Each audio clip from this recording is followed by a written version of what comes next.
Bonsoir à tous, bienvenue. France 3 Auvergne au rendez-vous des législatives. À 4 jours du premier tour, gros plan sur la première circonscription du Puy-de-Dôme, la circonscription Clermont-Cournon. Alors on va commencer par faire les présentations. Un petit tour de table, je vous présente nos invités. À ma gauche, Marianne Maximi, bonsoir. Bonsoir. Vous êtes la députée LFI sortante, candidate du nouveau Front populaire. Pas d'erreur. C'est bon. À vos côtés, Sébastien Galpier, bonsoir. Bonsoir. Vous êtes candidat pour les Républicains. Exactement. Les Républicains de Ciotti, les Républicains tout court. Les Républicains tout court. Tout court. Voilà. À ma droite, Louis Clément, bonsoir. Vous êtes le candidat du Rassemblement national. Vous êtes encarté d'ailleurs depuis combien de temps ? Écoutez, moi je suis depuis 2013 là, dans la région d'Auvergne, au Rassemblement national. Encarté depuis Oui. 2013. Dans la région d'Auvergne, hein, parce que je viens de Bordeaux. D'accord, à vos Encarté côtés, depuis, Hervé Prononce, candidat pour Horizon. Bonsoir. Horizon et Ensemble ? Oui, bien sûr. Évidemment, je l'assume très bien. Le parti présidentiel n'a pas souhaité mettre de candidat et a proposé ma candidature en tant qu'Horizon, le parti d'Édouard Philippe. Très bien, comme ça les choses sont claires. On est ensemble pour 45 minutes. Et avec nous, Emmanuel Moreau de France Bleu Pays d'Auvergne. Bonsoir. Bonsoir. Alors d'abord, de quoi parle-t-on ? Vous allez nous présenter, nous faire la carte d'identité de cette circonscription. Eh bien, on est dans la seule circonscription auvergnate urbaine, ou quasiment entièrement urbaine, le nord-ouest de l'agglomération clermontoise, les trois quarts de Clermont, sans la place de Jaude ni la cathédrale. On peut citer aussi les autres communes parce qu'il n'y en a pas beaucoup, Cournon, Olna, Gerzat, Sébaza-Blanza, ainsi que Manatra. Et Saya, 145 000 habitants, 10% de plus en 10 ans. Une population plus jeune que dans le reste de l'Auvergne, qui n'a pas forcément les mêmes problèmes que les autres Auvergnats, avec un accès à tous les services, il y a des transports en commun, pas de désert médical, quoique, il faut relativiser, il n'y a pas non plus assez de médecins généralistes. Et puis il y a des TGV, des très grands travaux. Ne rêvons pas, le train et la ligne vers Paris, c'est le sujet qui fâche. La pire ligne de France, encore 3 ans à attendre avant l'amélioration annoncée, en espérant qu'elle soit à la hauteur de ses attentes. Côté aérien, la liaison avec Paris a été réduite à la portion congrue. C'est un problème pour le développement de la métropole.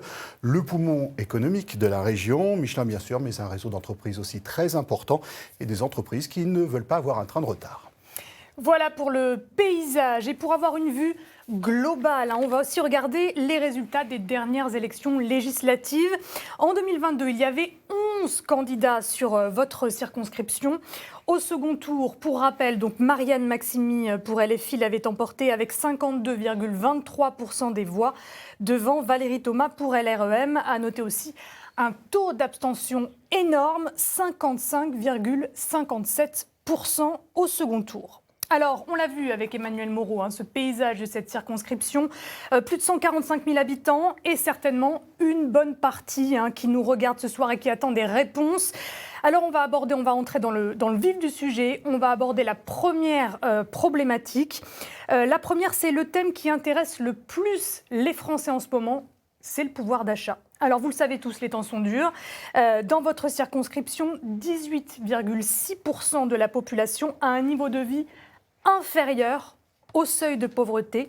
Alors, quelles sont vos propositions ? On va faire un premier tour de table. Marianne Maximi, vous commencez ? Si vous voulez, bien sûr. Nos propositions, c'est déjà de réparer les dégâts causés par Emmanuel Macron pendant 7 ans. Et donc, il y a une mesure d'urgence, c'est le blocage des prix. Le blocage des prix, notamment des produits de première nécessité au niveau alimentaire. On sait qu'on a vécu une crise inflationniste brutale pour les consommateurs et les consommatrices. Ça concerne aussi les prix de l'énergie et des carburants. Et ce blocage des prix, j'entends qu'on va nous dire que ce n'est pas possible. Ça existait dans notre pays jusque dans les années 90 et ça a été possible notamment pendant le Covid avec les gels hydroalcooliques pour éviter justement une inflation complètement délirante et le fait qu'on ne puisse plus consommer correctement. Moi, en tant que députée sortante, c'est clairement la préoccupation numéro 1 des habitants et des habitantes de la circonscription dans tous les rendez-vous que j'ai pu avoir dans ma permanence ou dans les permanences délocalisées que j'ai pu tenir dans les autres communes. C'est clairement ce dont on vient me parler en priorité. C'est le fait de ne pas réussir à remplir son frigo, de ne pas réussir à mettre de l'essence dans sa voiture ou de ne plus se chauffer l'hiver. On a encore rencontré en porte-à-porte une habitante à La Gautière qui nous a expliqué que c'est très compliqué aujourd'hui d'utiliser sa voiture. Donc on a vraiment une urgence sociale d'augmenter le SMIC. Ça, c'est la deuxième grande mesure que nous mettons de manière urgente. Augmenter le SMIC à 1 600 €. C'est exactement ce que viennent faire les Espagnols, c'est-à-dire d'augmenter massivement, effectivement, ce salaire de référence pour avoir un effet levier sur les autres salaires. Alors, rapidement, comment est-ce que vous financez ça ? Alors, déjà, on va dire que c'est le seul programme qui est financé, chiffré du début à la fin sur 3 années, c'est celui du nouveau Front populaire. Nous avons travaillé justement pour permettre d'avoir un chiffrage le plus précis. On finance, d'une part, par une logique inverse de celle d'Emmanuel Macron. On nous a promis le ruissellement, il était à l'envers, c'est-à-dire c'était les classes les plus populaires qui payaient le plus par rapport aux très très riches. Donc il faut inverser tout ça. Il faut remettre effectivement de l'imposition sur les plus grandes fortunes de notre pays. Et c'est pareil d'ailleurs dans le monde de l'entreprise. Aujourd'hui, les patrons de TPE et de PME veulent augmenter les salaires. Ils le disent eux-mêmes, notamment dans la restauration, où ils ont du mal à recruter. Ils sont en difficulté et quand on va nous dire que ce n'est pas possible d'augmenter le SMIC, parce que je sais très bien quels seront les arguments, moi je vais répondre qu'aujourd'hui, si les TPE et les PME s'effondrent, c'est à cause de la facture énergétique, le fait qu'il n'y a eu aucune mesure, si ce n'est celle que nous avons proposée à l'Assemblée nationale, d'avoir des tarifs réglementés pour les TPE et les PME, contre lesquels le camp du président Macron ou des Républicains ou du Rassemblement national ont voté. Alors justement, on va laisser répondre Hervé Prononce à ce sujet-là. Je vous voyais sourire. Oui, parce que je connais le discours, nous l'entendons régulièrement, et puis c'est le discours de LFI et de Mélenchon, on connaît très bien ce qu'il en est. Non, ce qu'il faut dire simplement, c'est quand même que depuis quelques années, nous avons vécu en France une situation inédite. D'abord, donc, la majorité présidentielle a supprimé la taxe d'habitation et la redevance audiovisuelle. C'est plus de 20 milliards donc, qui ont été redonnés donc, aux habitants.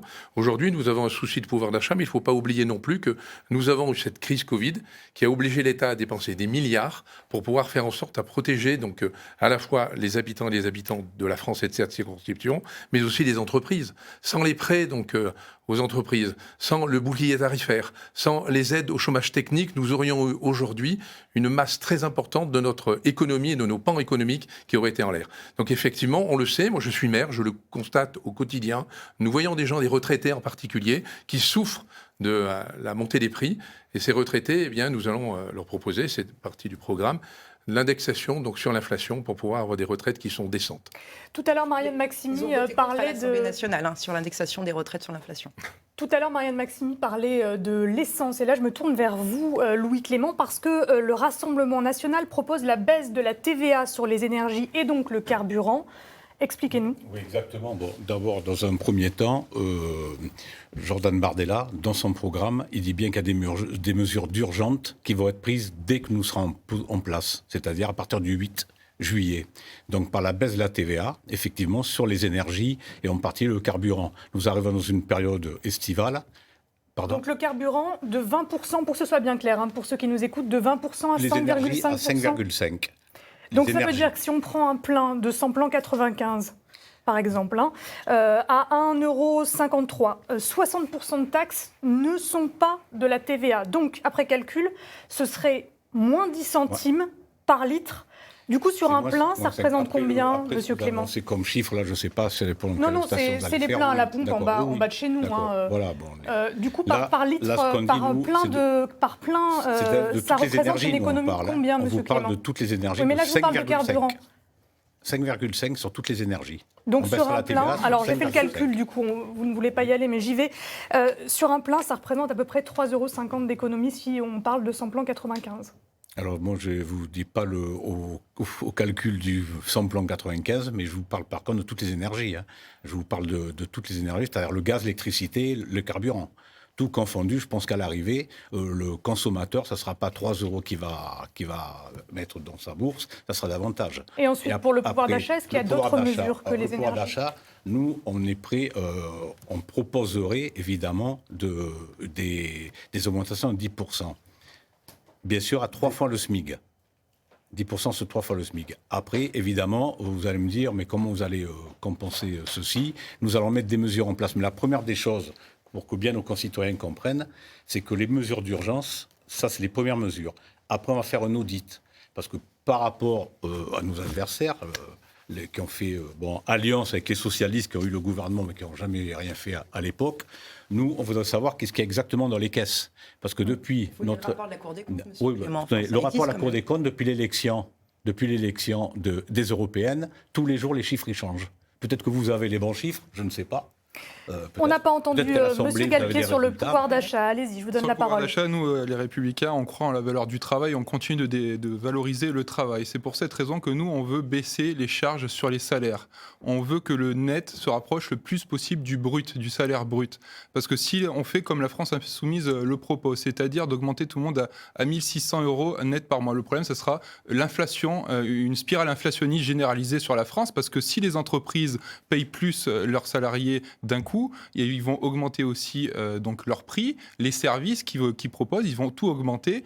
Et vu que la France insoumise veut également indexer les salaires sur l'inflation, ça va être une spirale inflationniste. C'est-à-dire que les prix vont augmenter parce que les salaires ont augmenté, et plus les prix augmentent, plus les salaires augmentent, et ainsi de suite. Donc on est là vraiment dans une spirale inflationniste, et je pense que c'est très dangereux pour l'économie française. Baisser les charges, ça veut dire moins de ressources pour l'État aussi. Ça veut dire que Oui, et il faudra absolument.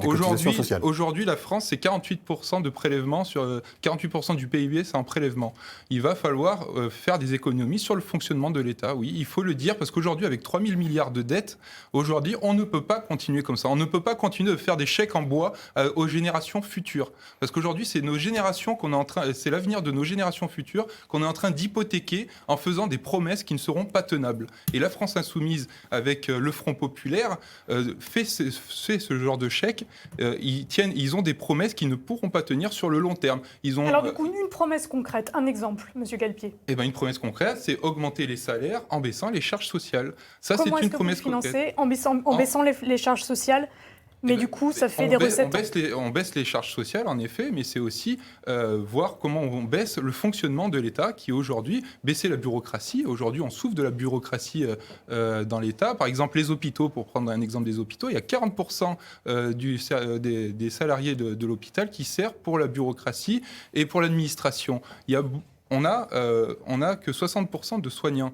Il faut inverser la tendance. Il faut faire moins de bureaucratie, moins de gens dans les bureaux et plus de services publics. C'est à cause de Roselyne Bachelot qu'on a beaucoup de bureaucratie, comme vous dites, avec la tarification à l'acte. Moi, je voudrais juste dire quelque chose sur ce qu'il appelle les charges, c'est la cotisation sociale, c'est du salaire différé. Quand on fait des promesses comme ça, on va accentuer les problèmes de recettes au niveau de l'État et notamment de notre système de retraite ou de sécurité sociale. C'est gravissime parce que c'est tout un modèle social. C'est l'État social que vous voulez faire disparaître. Vous êtes en train de vendre du rêve aux gens. Vous allez faire 60 milliards de dettes supplémentaires en mettant les retraites à 60 ans. C'est à cause de choix comme les vôtres, d'exonération de cotisations, qu'elles soient patronales ou salariales, que vous êtes en train d'appauvrir l'État. C'est grave parce que c'est le fondement de notre système de fonctionnement de notre système de retraite et de sécurité sociale. Aujourd'hui, on est le pays qui prélève le plus d'impôts sur sa population. Pour autant, est-ce qu'on a les meilleurs services publics du monde? Non.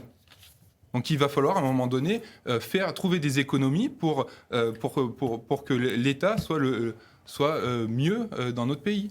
Alors, je rebondis parce que vous parliez des hôpitaux, donc du service public. Autre thématique qui intéresse grandement les Français, la santé. Et ça y est, dans votre circonscription, comme ailleurs en France, les déserts médicaux ne sont plus seulement dans les zones rurales. Il y en a en ville. Un exemple, le quartier des Buges à Clermont-Ferrand. Là-bas, bientôt plus de médecins. Quelle solution Hervé prononce? La première des solutions qui a été initiée par le gouvernement, et chacun s'accorde à être d'accord avec cela, c'est le fait de faire abaisser ou faire disparaître le numerus clausus des médecins, et donc d'avoir aujourd'hui un nombre de médecins en formation beaucoup plus important. C'est la première des mesures. On va passer de 8 000... beaucoup plus. Oui, on va passer de 8 000 à 16 000 médecins en formation d'ici 2027. Et ça, c'est un fait.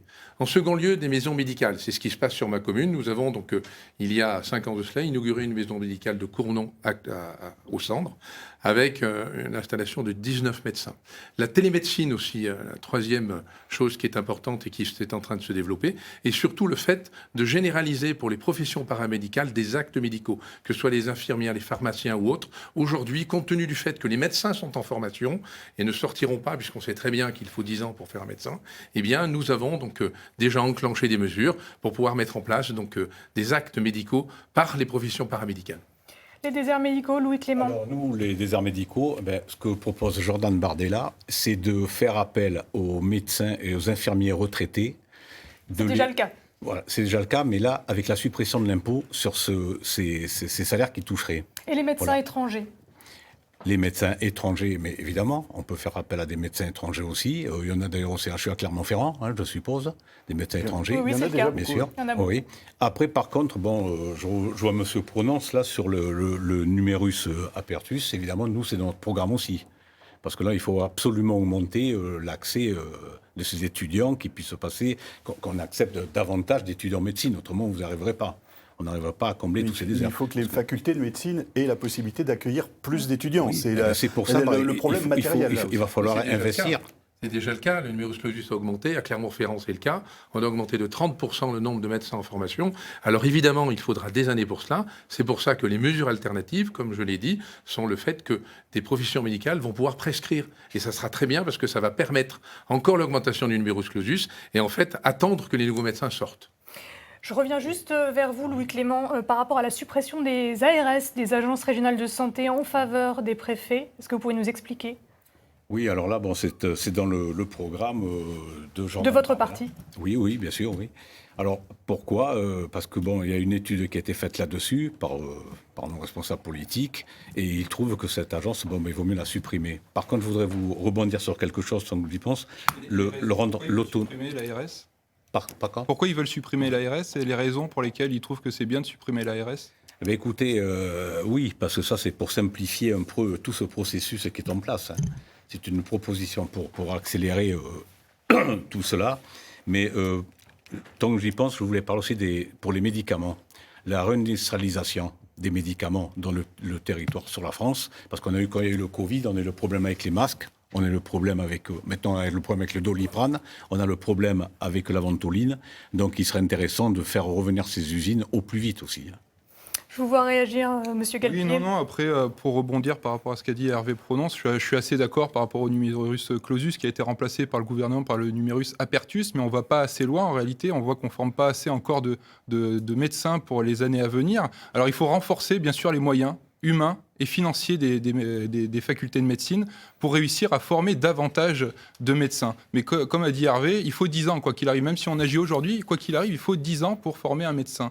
Mais ce numéro apertus, moi je pense qu'il faut supprimer les numérus clausus ou apertus. Il faut remplacer par une note éliminatoire. C'est-à-dire que tous les étudiants en première année de faculté de médecine qui ont une note supérieure, une note qui sera déterminée par les facultés, il faut qu'ils puissent accéder à la seconde année de médecine. C'est plus un concours, mais un examen. C'est un examen. C'est plus un concours, c'est un examen avec une note éliminatoire. Ça sera la seule solution si on veut vraiment résorber les déserts médicaux. 87% du territoire français sont des déserts médicaux. Et même en ville, aujourd'hui, on voit qu'il y a des déserts médicaux. Sur le canton 5, par exemple, de Clermont-Ferrand, je sais que Marianne Maximi s'est déplacée place des Buges. Il y a des habitants qui sont inquiets parce qu'il y a des déserts médicaux, même en ville. Là, c'est pas qu'une histoire de campagne, c'est aussi une histoire de ville. Justement, Marianne Maximi, les Buges, mais pas seulement. C'est pas un problème nouveau, c'est un problème qui pénètre de plus en plus les centres urbains. Et là, c'est vrai qu'on est à quelques mètres de la place de Jaude et le docteur qui veut partir à 75 ans et travaille encore. 48 ans d'exercice. Voilà, faire revenir les médecins retraités, c'est déjà le cas, ils ne prennent pas leur retraite, donc soyons sérieux. Nous, ce qu'on dit, et je voulais juste quand même répondre sur les moyens pour les facultés de médecine, il y a des coupes budgétaires sans précédent qui sont dans l'enseignement supérieur. Donc il y a un moment, il faut être cohérent dans le discours. C'est-à-dire qu'on peut dire, on va renforcer l'enseignement universitaire, notamment pour la médecine, et pas, dans le même temps, couper des budgets par décret au milieu d'une nuit. Ça, c'est pas possible parce qu'on a besoin justement de faire fonctionner l'enseignement supérieur pour former des médecins. Ça prend 10 ans, donc c'est pas une mesure immédiate, ça c'est sûr. Une des mesures immédiates que nous proposons, sur laquelle on a travaillé pendant 2 ans d'ailleurs à l'Assemblée, dans un groupe transpartisan qui proposait la régulation dans l'installation des médecins dans notre territoire et dans tous les territoires. C'est une mesure qui existe déjà, par exemple, pour les pharmaciens. On veut ouvrir une pharmacie, on ne peut pas l'ouvrir où on veut. Et donc, c'est une demande, et moi j'en ai discuté avec plusieurs soignants qui sont plutôt volontaires pour expérimenter ça.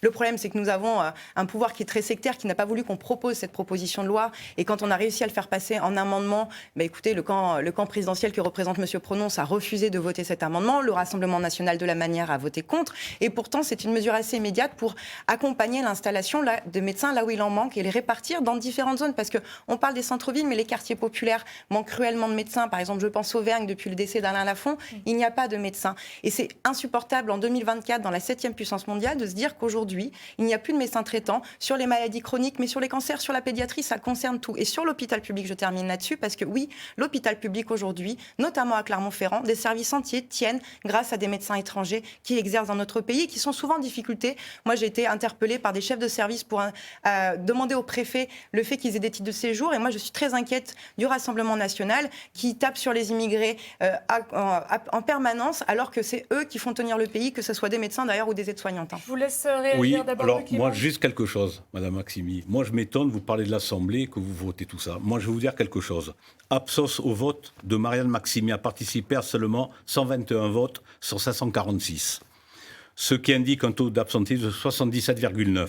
Elle a manqué 425 votes. Cela traduit un manquement d'engagement et sa présence sur des élections, des décisions importantes. C'est un mensonge, monsieur Clément. Ah bon? Vous le savez, vous Alors, allez voir écoutez, sur le site nos députés. Ah bon, d'accord. Tous les Faible sites qui adoption régulent, des vous allez amendements. voir, vous allez voir. 594 amendements, vous en avez Et moi, je serais ravie de connaître les chiffres de votre collègue de l'Allier qui n'a pas été présent du tout. Alors, C'est un ne mensonge, parlez vous pas de savez ce qui très se bien, passe à vous savez l'Assemblée, très bien parce que que vous je n'y suis êtes très pas assez présente à souvent. l'Assemblée. C'est tout. Mais c'est vous qui ne Après, suivez peut-être que pas vous êtes l'autre sur jour, le vous ne savez terrain, pas ce qui peut-être. est un Ah, écoutez, amendement.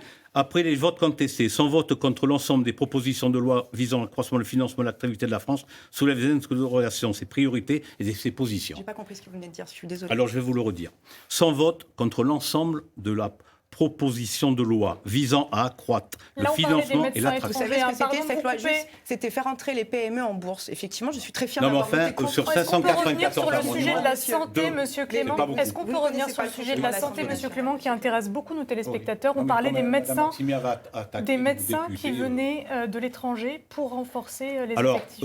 moi, ce qu'on propose aussi, pour les médecins, les étudiants en médecine, là, vous avez quelque chose de très intéressant à faire. Les étudiants en médecine, déjà, évidemment, ils ne peuvent pas trop se loger et se nourrir. Il y a une proposition qui est intéressante, qu'on va porter avec nos députés élus, c'est-à-dire moi la semaine, dans 15 jours. Hein. Donc, on va proposer uniquement ceci. Un étudiant qui vient faire ses études à Clermont-Ferrand, on le loge et on le nourrit gratuitement pendant toute la durée de sa formation. Alors, c'est un coût à peu près de 25 000 euros. Voilà, à peu près. Pour un généraliste. Pour un généraliste. Par neuf- étudiant. Le neuf ans- loger pour et le 9 ans nourrir. d'études Non, un pour une étudiant. année. Non, pour la formation complète, qu'ils deviennent étudiants, qu'ils deviennent médecins. pas Une fois qu'il est médecin, il y aura une contrepartie, évidemment. Donc Il ne 25 000 quittera euros pas pour 10 ans. 25 000 euros sur 7 ans, un médecin généraliste. Ça, Généralement, vous verrez. Je crois que c'est 9 ans, un généraliste, Bon, si je dis alors, pas de bêtises. si après il prend une spécialité, mais pour vous Généraliste, dire, c'est une il spécialité, y aura, c'est 10 ans aussi. non, il y aura de toute manière un contrat gagnant-gagnant, c'est que cet étudiant, il restera dans la région. En contrepartie, 10 ans. Et qu'est-ce qui se passe au bout de 10 ans? En général, cet étudiant, il s'installe, il se marie, il a des enfants, il ne quitte pas la région. Et là, vous arrivez à garder quand même vos étudiants dans notre région, que c'est une très belle région qui peut accueillir des étudiants. Allez, je rebondis sur les étudiants. Troisième thématique, l'éducation. Dans le Puy-de-Dôme, 106 000 élèves et l'académie fait travailler plus de 22 000 personnes. L'école au cœur des débats et des programmes. Louis Clément, je reviens vers vous tout de suite parce qu'il y a un terme, on a besoin d'explications.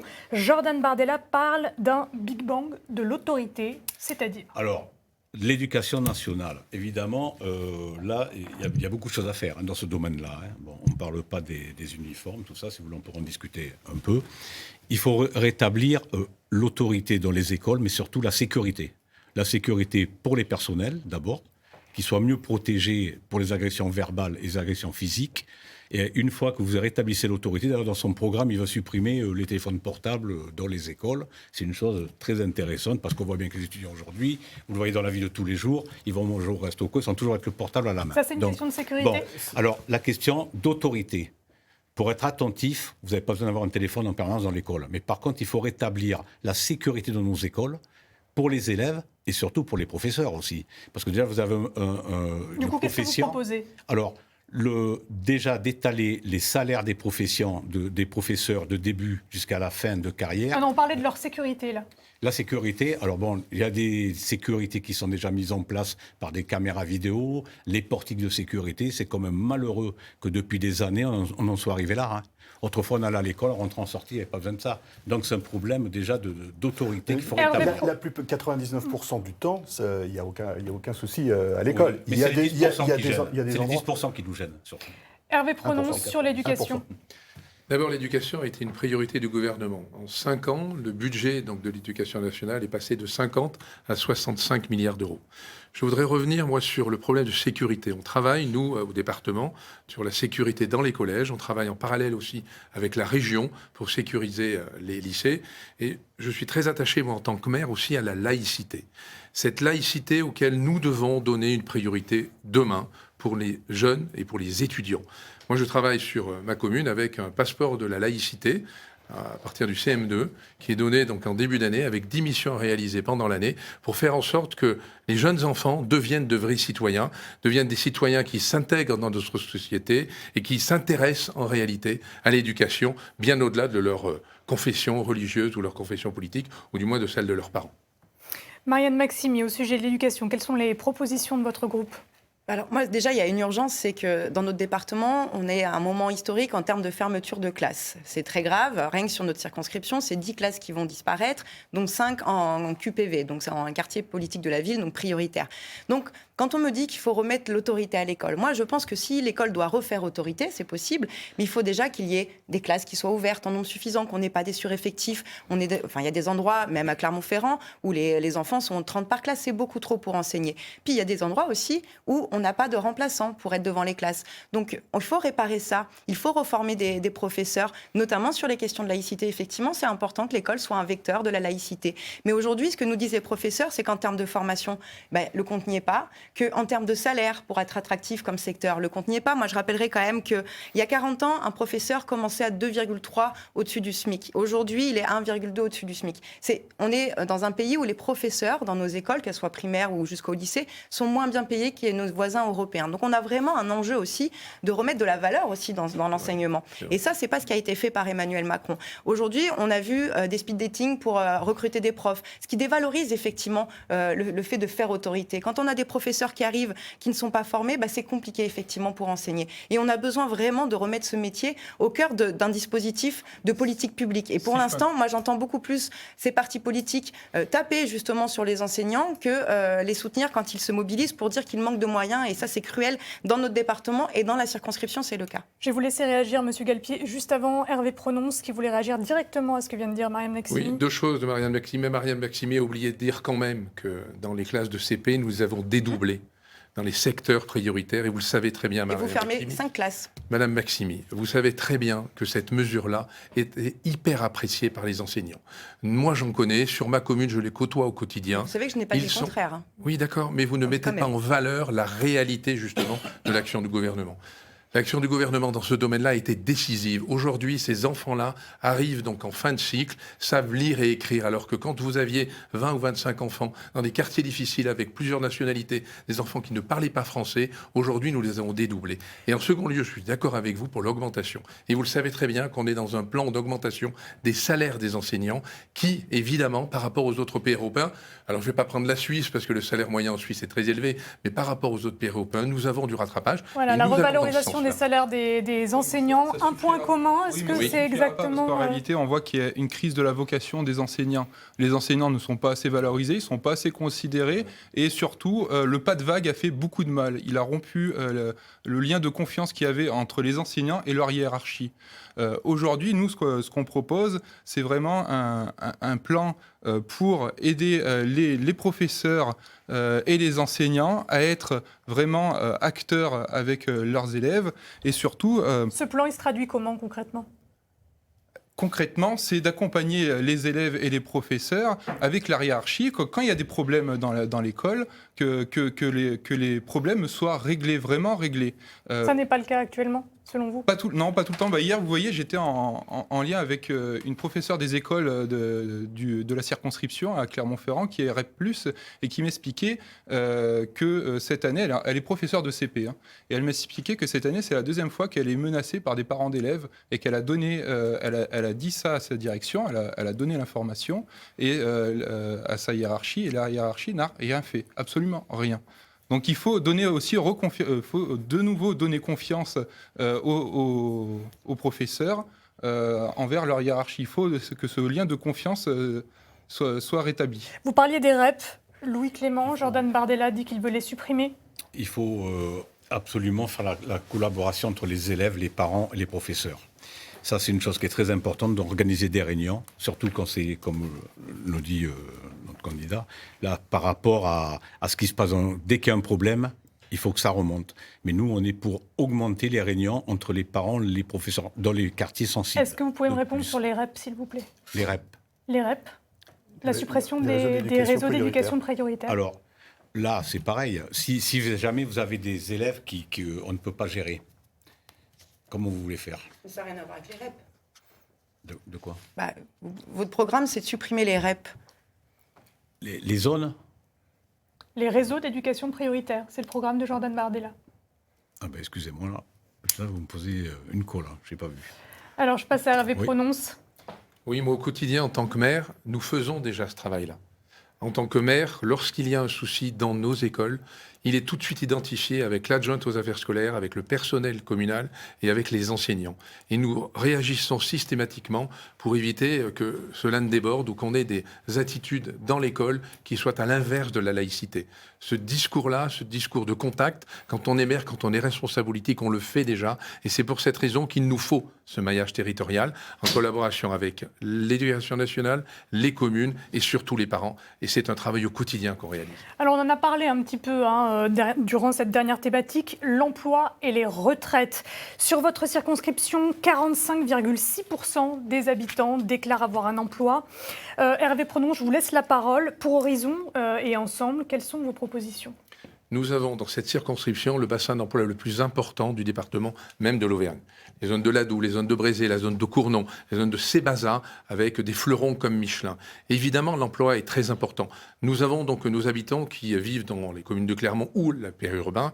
Leur souci aujourd'hui, c'est d'avoir à la fois du transport, à la fois de la sécurité et une garantie de l'emploi. Nous avons un bassin d'emploi qui est assez dynamique, mais avec les mesures de Mme Maximi, qui est très inquiet. Moi, je constate au quotidien, lorsque nous avons sur les marchés... De quelles mesures parlez-vous ? Eh bien, en particulier l'augmentation du SMIC. Nous avons beaucoup de TPE. Beaucoup de TPE. Madame Maximi, laissez-moi parler, s'il vous plaît. Je sais très bien que la stratégie que vous avez, je vous croise de temps en temps sur les marchés. Vous m'avez dit d'ailleurs que mon programme est un programme de loser. Nous verrons le soir du premier tour et du deuxième. Simplement, Madame Maximi, ce que je peux vous dire, c'est que votre programme inquiète les habitants de cette circonscription, inquiète les retraités, parce que votre programme n'est pas financé et que ça va être l'explosion justement de la fiscalité. Vous savez que vous mentez, là, Votre monsieur. programme aujourd'hui, pour passer de 1 400 à 1 600 euros, inquiète toutes ces entreprises, parce que les chefs d'entreprise savent très bien que pour donner 200 euros de plus, nous avons une très forte augmentation des charges, et ce sont la plupart des TPE et des petites entreprises qui ont souvent des SMIC. Les grosses entreprises, elles, ont des salaires beaucoup plus importants.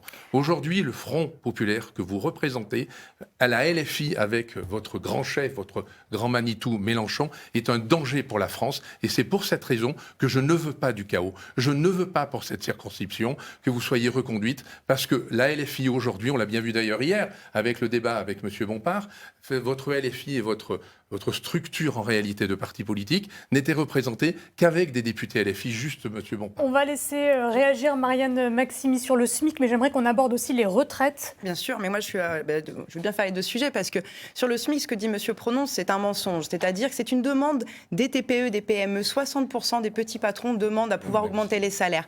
Alors, il y a un problème dans ce pays, mais c'est la même chose que pour les impôts sur le revenu. Nous avons une très mauvaise répartition, ne serait-ce que des aides qui sont données aux très très grandes entreprises. 200 milliards par an, c'est énorme dans le budget de l'État, qui vont majoritairement, extrêmement majoritairement, aux très très grosses, celles qui sont du CAC 40. Parce qu'elles ont tout eu. Par exemple, des avocats pour les aider à aller attraper ces aides, les niches fiscales. Ce qui n'est pas le cas des TPE et des PME. Et donc, nous, ce qu'on dit, c'est aussi qu'il faut reprendre ces aides aux entreprises et les redistribuer aux plus petits.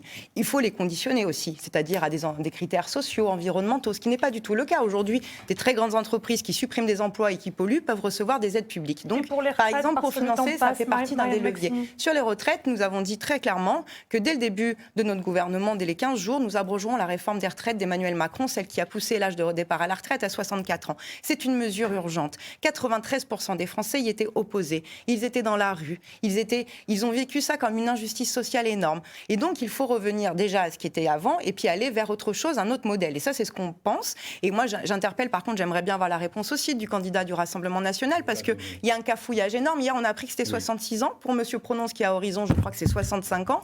Donc il va falloir aussi être très clair. Nous, on est très clair. Dès qu'on arrive au gouvernement, c'est abrogation de la réforme qui vient d'avoir lieu. Et ensuite, on travaille pour aller à 60 ans avec les partenaires sociaux. Louis Clément, on l'a vu très clair avec sur le vous, débat surtout à hier soir. l'Assemblée, avec le nombre d'amendements que vous avez déposés, on n'est jamais arrivé à l'article 7.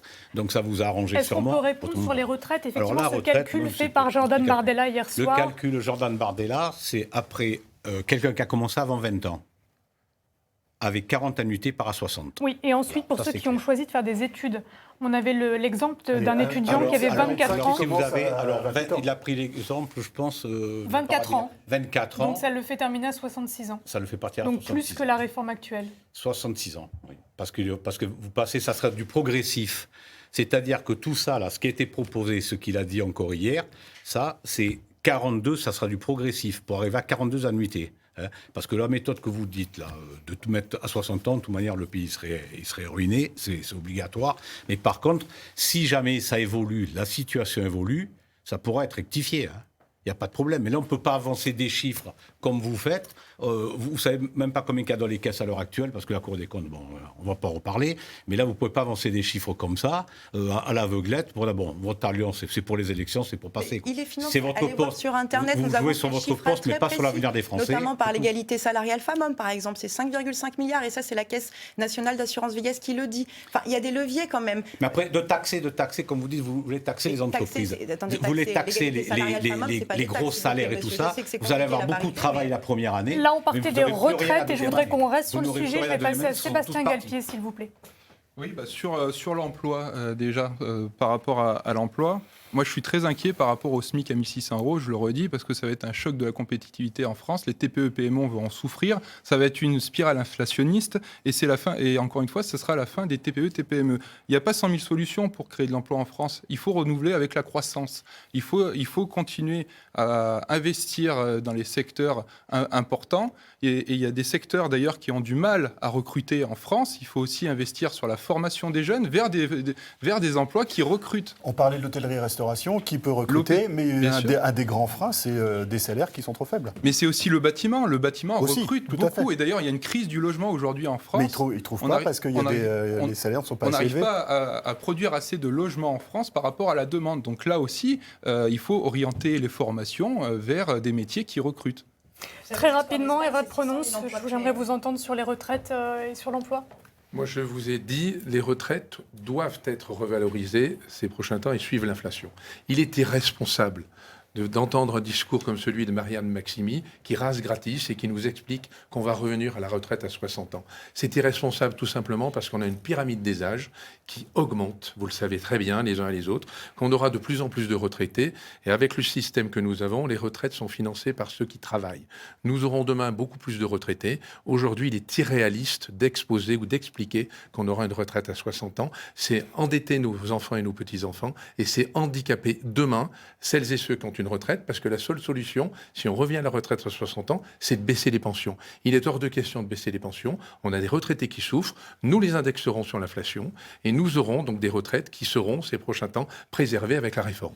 Une toute petite réaction à ce que vient de dire Hervé Prononce, Marianne Maximi. C'est qu'on est dans un modèle complètement opposé. Enfin, il y a un choix politique. Vous avez fait le choix politique différent, c'est de faire travailler plus longtemps les salariés de ce pays. Nous sommes dans une logique complètement inverse, c'est celle du progrès social. Nous avons chiffré, même justement, quand vous dites que c'est pas chiffré et compagnie. Moi, je vous dis, il y a l'égalité femmes-hommes, par exemple, au niveau salarial. On n'y est toujours pas. Nous sommes dans 2024. Les écarts de salaire entre les femmes et les hommes, c'est des recettes en moins pour financer notre système de retraite. Quand on augmente le SMIC, on augmente aussi les recettes dans notre système de retraite. Quand vous dites que tout ça va s'effondrer, c'est faux. Regardez, en Espagne, juste sur le SMIC, ils ont augmenté le SMIC, rien ne s'est écroulé. Au contraire, des emplois ont été créés. Donc il faut regarder aussi ce qui se passe à côté. Il faut sortir de cette doctrine ultralibérale dans laquelle vous enfermez, notamment depuis 7 ans, qui a créé quoi dans notre pays? Une augmentation des inégalités massives. C'est-à-dire les très très riches sont très très riches, encore plus riches maintenant, et les pauvres sont de plus en plus pauvres. Aujourd'hui, il faut de la justice Marianne sociale. Maximi, on arrive déjà, et oui, déjà à la fin de ce débat. Alors, c'est pas terminé pour vous, rassurez-vous. Je vous ai réservé une minute pour vous exprimer à nos téléspectateurs, pour que vous puissiez convaincre. Alors, on a tiré au sort l'ordre de passage. Le premier à se prêter à l'exercice, c'est Sébastien Galpier. On vous écoute. Une minute. Merci. Donc, le 9 juin dernier, Emmanuel Macron a décidé seul de dissoudre l'Assemblée nationale, plongeant la France et les Français dans une incertitude politique grave et inédite. Face à nous, les extrêmes de tous bords, de gauche comme de droite, ont juré de prendre le pouvoir en France. C'est pour cette raison et en responsabilité que j'ai choisi de rentrer en résistance républicaine. Je souhaite être ce candidat qui rassemble le plus largement possible les électeurs de droite, bien entendu, qui me font confiance, mais aussi les électeurs de gauche, les sociodémocrates, ceux qui ont voté pour Raphaël Glucksmann aux dernières échéances européennes. Je leur dis, n'oubliez pas et ne pardonnez pas les outrances et les insultes de la France insoumise envers votre candidat sur fond d'antisémitisme et votez pour moi.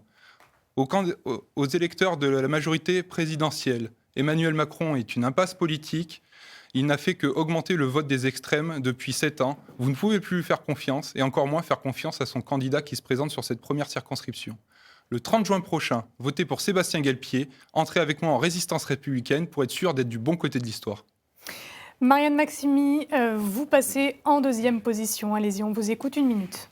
Alors, il y a 2 ans, vous m'avez fait confiance en m'élisant député de la première circonscription. Le 9 juin dernier, M. Macron a fait un choix dangereux, celui de dissoudre l'Assemblée nationale. Dangereux parce que c'est au pire moment qu'il prend cette décision, le pire moment où l'extrême droite est aux portes du pouvoir. Je le dis très solennellement, c'est un moment d'une extrême gravité dans l'histoire de notre pays. Je ne veux pas que nous sombrions dans un moment d'obscurité, de division et d'augmentation des violences, ni d'aggravation de la crise économique et sociale que nous vivons depuis longtemps. Avec le nouveau Front populaire, nous proposons un tout autre projet, un tout autre programme. Celui d'abord, évidemment, de battre l'extrême droite dès le 7 juillet. Mais pour battre l'extrême droite, nous avons mis en place un programme important. C'est le progrès social, c'est le partage des richesses. Nous avons des grandes mesures dont nous venons de parler, le retour à l'âge légal à 60 ans, l'augmentation du SMIC. Je veux vouloir apaiser une société, pouvoir réparer le dégât créé par Emmanuel Macron et surtout progresser. Pendant 2 ans, j'ai travaillé très sérieusement avec beaucoup de rigueur à l'Assemblée nationale et je souhaite évidemment continuer à porter vos voix auprès de mes collègues députés. Merci Marianne Maksimy. Louis Clément, c'est votre tour. Mesdames, Messieurs, ce soir, nous avons eu l'opportunité d'échanger nos idées et nos visions pour la France. Et je suis fier d'avoir pu défendre les valeurs, les propositions du Rassemblement national. Nous sommes à un tournant crucial de notre histoire. Les défis que nous devons relever sont nombreux et complexes. La sécurité de nos concitoyens, la préservation de notre identité nationale, la maîtrise de notre économie et le contrôle de nos frontières. Le Rassemblement national propose des solutions concrètes et pragmatiques pour répondre à ces défis. Nous voulons une France où chaque citoyen se sentent en sécurité, où les entreprises peuvent prospérer, où notre culture et nos traditions sont respectées et valorisées. Je vous remercie de votre attention et de votre engagement. Ensemble, nous pouvons construire un avenir meilleur pour notre pays. Quand le peuple vote, le peuple gagne. Vous nous avez rendu un petit peu de temps. On passe à Hervé Prononce pour terminer. Merci. Face au duel tant annoncé entre le LFI, le parti LFI de Marianne Maksimy et Mélenchon, et de l'extrême droite, je voudrais vous proposer un sursaut démocratique. Je suis le seul vote utile. Je suis maire depuis 29 ans. Maire dans cette circonscription, conseiller départemental du canton de Cournon, la circonscription Clermont-Cournon. Je siège à la métropole.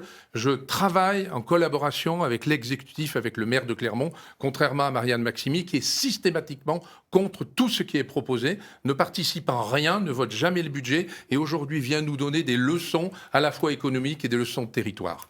Ma candidature est une candidature volontaire avec Flavien Neuvy, le maire de Sébaza, qui est aussi conseiller départemental, qui travaille dans la gouvernance à la métropole et qui s'occupe des dossiers de son secteur.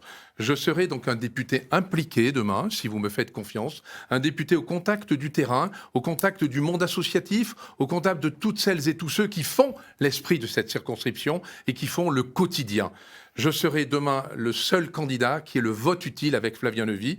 Je fais confiance aux électrices et aux électeurs de cette circonscription. Merci. Je compte sur vous. Hervé Prononce, merci à tous les 4 d'avoir participé à ce débat. À noter, bien sûr, qu'un autre candidat se présente pour les législatives dans votre circonscription. Il s'agit de Dominique Leclerc pour Lutte ouvrière. Merci bien sûr à vous de nous avoir suivis. Merci Emmanuel Moreau de nous avoir accompagnés. vous le voyez, le service public très investi pour ces élections auprès de vous, pour que vous puissiez faire le choix le plus éclairé possible. À suivre, le débat de la deuxième circonscription de l'Allier présenté par Maxime Vadonendik et vous, Emmanuel Moreau. On vous retrouve. Je reste là. Et je rappelle quelques infos pratiques, des dates très importantes, vous les connaissez maintenant, mais je vous les redonne. Le 30 juin et le 7 juillet prochain. Très bonne soirée sur France 3. À bientôt. Merci à vous.